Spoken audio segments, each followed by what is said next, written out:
ఈరోజు పత్రికలు చూసాం. పత్రికల్లో నిన్న గవర్నర్ గారు రాష్ట్రపతితో చంద్రబాబు నాయుడు గారు ఆయనకి 30 నిమిషాల సమయాన్ని కేటాయిస్తే ఒక పత్రికలో రాశారు. తెలంగాణ ముఖ్యమంత్రికి కేటాయించిన ఇంకో 30 నిమిషాలని మొత్తం 60 నిమిషాలు కూడా రాష్ట్రపతి గారితో మాట్లాడారు. వీరు మాట్లాడితే ఇద్దరు ముఖ్యమంత్రులు కూర్చొని మాట్లాడుకుంటే బాగుండేది సమస్యల పట్ల అనే విషయాన్ని మాట్లాడారు. మొదటి నుంచి మనందరం చెప్పుకొస్తుంది అదే, కూర్చొని సామరస్యంగా కార్యక్రమాలు చేసుకుంటే మాట్లాడుకుంటే రాష్ట్ర ప్రయోజనాలు కాపాడుకుంటే మంచిది, బేషజాలాలు పోకూడదు, వ్యక్తిగత స్వార్థంతో వ్యక్తిగత ఆలోచనలతో వెళ్ళకూడదు అనేది అందరం చెప్తున్న మాటలేవి. అయినప్పుడు కూడా ఇప్పటికి పరివర్తన చెందారు. ఆయన చెప్పారు, చాలా సంతోషం, దాని మాటలమే మాట్లాడారు. కానీ ఒక ప్రశ్న నేను అడుగుతున్నాను చంద్రబాబు నాయుడు గారిని. ప్రతిరోజు మీరు మీ మంత్రులు సెక్షన్ 8 గురించి మాట్లాడుతున్నాం. మీరు సెక్షన్ 8 అమలు జరపాల్సిన వ్యక్తి గవర్నర్ గారు. అది న్యాయస్థానాలు చెప్పి చట్టంలో ఉంది, మన అందరికీ తెలిసిన విషయం. అయినప్పుడు కూడా మీరు మాట్లాడారు. గవర్నర్ని అపాయింట్ చేసే నియమించిన వారు రాష్ట్రపతి గారు, రాజ్యాంగాన్ని పరిరక్షించేవారు అటు రాష్ట్రపతి ఇటు గవర్నర్ గారు. వారిద్దరిని నిన్న మీరు కలిశారు. కనీసం సెక్షన్ 8 గురించి ఇలాంటి పరిస్థితులు రాష్ట్రంలో ఉన్నాయి, గవర్నర్ గారు దీన్ని అమలు జరపలేదు, ఇది అమలు జరుపుతున్నారు, కానీ ఇంక ఈ లోపాలు ఉన్నాయి, లేకపోతే ఈ కార్యక్రమం ఉన్నాయని నిన్న కనీసం మీరు రాష్ట్రపతి గారితో దీని మీద చర్చించారా అని అడుగుతున్నాం. చర్చిస్తే వారు ఏమన్నారు? ఆ విషయాలు ఎక్కడ పత్రికల్లో లేవు. అంటే మనుషులు, దానికి సంబంధించిన వ్యక్తుల్ని మనం కలిసినప్పుడు, సంబంధించిన వ్యవస్థలు మనం కలుస్తున్నప్పుడు ఈ అంశాల మీద, ఇంత ప్రాధాన్యత గల అంశాల మీద ఉమ్మడి రాష్ట్రమైన హైదరాబాద్లో ఉన్న ప్రధానికం తాలూకా వారి రక్షణ విషయం కానీ, వారి ఆస్తుల విషయం కానీ, చట్టంలో ఉన్న అంశాలను అమలు జరపాలని అడగడంలో బాధ్యత లేదా అని అడుగుతున్నాం మేము.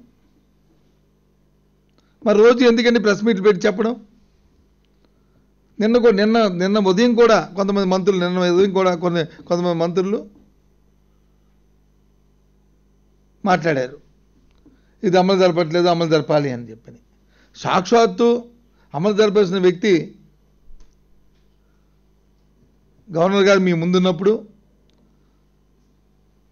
గవర్నర్ గారు ఏదైనా సరే డీవియేషన్ చేస్తే, తప్పు కానీ ఏదైనా అది అమలు జరపడంలో నిర్లక్ష్యం వహిస్తే వారి చేత అమలు జరిపించే వ్యక్తి రాష్ట్రపతి గారు మీ ముందున్నప్పుడు, మరి అంశాన్ని మాట్లాడినట్లు కానీ, దాని గురించి ఆలోచన చేసినట్లు కానీ, వారి ముందు తీసుకొచ్చినట్లు కానీ ఎక్కడా కూడా మరి పత్రికలో లేదు. ఏం మాట్లాడారో మరి మళ్ళా. అయితే ఇవన్నీ వచ్చారంటే వీటిని మీ వల్లే ఎవరు కూడా ఇవేమీ కాదు, మీ నోటి వచ్చిన మాటలు, బయట చెప్పిన మాటలే కదా వచ్చినాయి పత్రికల్లో. మీరేం మాట్లాడారని మేము ఆలోచనలతో వచ్చినవే కదా, ఓవల కింద లీకుల కింద రాసినవి. మరి ఈ విషయం మాట్లాడదు. ఇప్పటికైనా రాష్ట్రపతి గారు తిరుపతిలో ఉన్నారు, మీరు కూడా వారితో ఉన్నారు కాబట్టి ఇప్పటికైనా సరే వారితో మాట్లాడండి. మాట్లాడితే మేము క్లారిటీ తీసుకొచ్చుకుని అక్కడే ఉన్నారు ఇద్దరు కూడా, గవర్నర్ గారు కూడా. ఈ రాష్ట్ర ప్రజలకు, ఒక హైదరాబాద్లో ఉంటున్న తెలుగు ప్రజలందరికీ కూడా అసలు మీ ఉద్దేశాన్ని, మీ ఆలోచనని, వీరి తాలూకా రక్షణకి నిర్ణయాన్ని ప్రకటించండి, చెప్పండి. అంతేగాని పత్రికల కోసం మాటల గాడితో, మాటల చాతుర్యంతో రోజు మాట్లాడడం వల్ల ఉపయోగం లేదు అనేది మరి పార్టీ తరఫున సూచిస్తూ బాధ్యతయుతంగా మెరగాలని, బాధ్యతతో ఈ కార్యక్రమాన్ని చేయమని కోరుతున్నాం. ఇంతేకాదు, ఇంకో విషయం కూడా జరిగింది. గత సంవత్సరం జూన్ నెలలో తెలంగాణలో ఉన్న ఒక ఎంపీ గారు పార్లమెంట్లో ఒక స్పెషల్ మెన్షన్ చేశారు. స్పెషల్ మెన్షన్ చేస్తే ఏమని, ఇది శాంతి భద్రతలు అనేవి రాష్ట్రానికి సంబంధించిన అంశం కాబట్టి హైదరాబాద్లో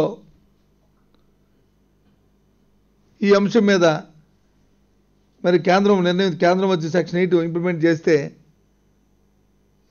అది మరి రాష్ట్రం తాలూకు హక్కుల్ని భంగం కలిగినట్లే కదా అనే అంశాన్ని మెన్షన్ చేస్తే వారు అటు నుంచి ఆ ఎంపీ గారికి ఒక లెటర్ కూడా పంపించారు. వాళ్ళు మెన్షన్ కూడా తిరిగి వాళ్ళ తాలూకు వాళ్ళ సమాధానం కూడా పంపించారు. అది కూడా నేను కొన్ని పత్రికల్లో వచ్చింది. ఏమని వచ్చింది? జూన్ 16వ తారీఖు, అంటే ఇది ముఖ్యమంత్రిగా చంద్రబాబు నాయుడు గారు ప్రమాణ స్వీకారం చేసిన తర్వాత, బాధ్యతలు స్వీకరించిన తర్వాత వచ్చింది. మేము తెలంగాణ ప్రభుత్వాన్ని అడిగాము, తెలంగాణ ప్రభుత్వం దాని మీద వివరణ పంపించింది. శాంతి భద్రతలన్నీ కూడా ఎక్కడ కూడా ఇబ్బంది లేకుండా మేము చూసుకుంటామని చెప్పారు. దానితో సంతృప్తి చెందాము. ఇది ఈ అంశం ఇంతటితో పరిసమాప్తి అని చెప్పని సంవత్సరం పాటైంది. ఇప్పుడు వచ్చి ఎక్కడ దాని మీద మీరు మాట్లాడిన దాఖలాలు లేవు. నిన్నటి రోజున మరి గవర్నర్ గారు వచ్చినప్పుడు, రాష్ట్రపతి గారు వచ్చినప్పుడు, రాష్ట్రానికి వచ్చినప్పుడు గవర్నర్ గారి దగ్గర మీరు ముందే ఉన్నప్పుడు మరి ఈ అంశాలను ఎందుకు మీరు ఆయన దగ్గర ఎత్తలేదు? ఏమిటి మీరు తెలుగు ప్రజల కోసం, రాష్ట్ర ప్రయోజనాల కోసం మీరు ఆరాటపడిపోతున్నామని రోజు చెప్తున్న మాటలు?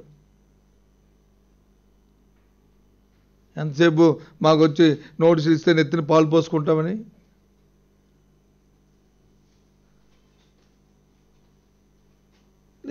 ఇవన్నీ దేనికోసం? ఇవి కాదు కదా.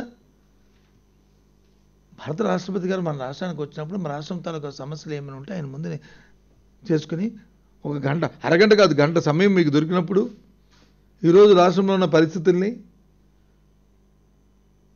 ముఖ్యంగా గత 15 రోజులుగా 20 రోజులుగా మంత్రులు అందరూ కూడా గవర్నర్ గారు మా మాట వినట్లేదు, గవర్నర్ గారు ఒంటి పొగడుతో పోతున్నారు, ఆయన ధృతరాష్ట్రుడని, ఆయన గంగిరెద్ది అని ఏదో వచ్చిన భాష పదజాలాన్ని వాడి అలాంటి వ్యక్తుల్ని ఆయన ముందు ఇదిగోటండి ఈ పరిస్థితుల్లో మీరు అమలు జరపట్లేదని అని చెప్పి ఆ విషయాన్ని మరి ప్రజలకు చెప్పవలసిన అవసరం ఉందా లేదా? మరి స్పెషల్ మెన్షన్ ఇచ్చినప్పుడు ఆ సంబంధిత మంత్రి మరి చౌదరి గారు మరి దాన్ని పంపించినప్పుడు ఆ విషయాన్ని ఇలా వచ్చిందని దాని మీద మీరు మాట్లాడాలని మీరు అడగాల్సిన అవసరం ఉందా లేదా? ఇది మేము ప్రశ్నిస్తున్నాం.